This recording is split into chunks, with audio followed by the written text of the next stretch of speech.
আসসালামু আলাইকুম। মোবাইলে বিরক্তকর অ্যাড চলে আসে। আপনি একটা অ্যাপস ইনস্টল করতেছেন, তখন অ্যাড চলে আসতেছে। ভিডিও দেখতেছেন, বিভিন্ন ধরনের খারাপ অ্যাড চলে আসতেছে।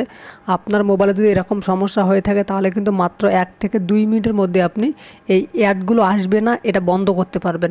কিভাবে বন্ধ করবেন আমি আপনাদেরকে দেখাই দেব। এটা করার জন্য প্রথমে আপনি আপনার ফোনে যে সেটিংস আছে এখানে চলে আসবেন। আসার পর এখানে দেখেন ইন্টারনেট অ্যান্ড নেটওয়ার্ক নামে একটা অপশন থাকবে, প্রতিটা ফোনেরই থাকবে। আপনি এখানে ক্লিক করবেন। যারা ভিডিওটি দেখতেছেন সাবস্ক্রাইব করে অনেক বেশি শেয়ার করে দেবেন। তারপর একটু নিচের দিকে আসবেন, এখানে দেখেন প্রাইভেট ডিএনএস নামে একটি অপশন পাবেন, এরপর ক্লিক করবেন।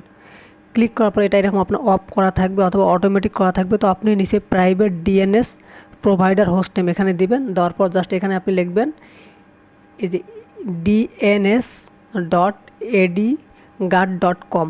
তারপর আপনি জাস্ট সেভ করে দিবেন। যা লিখতে পারতেছে না কমেন্ট করুন, আমি কমেন্টে এটা আপনাকে লিখে দেবো, পরে আপনি পেস্ট করে দিলে হবে। তাহলে দেখবেন যে আপনার ফোনে আর অতিরিক্ত অ্যাডস আসবে না, বিরক্তকর অ্যাডগুলো আসবে না। যদি ভিডিওটি ভালো লেগে থাকে তাহলে আপনি সাবস্ক্রাইব করে শেয়ার করে দেবেন। ধন্যবাদ সবাই।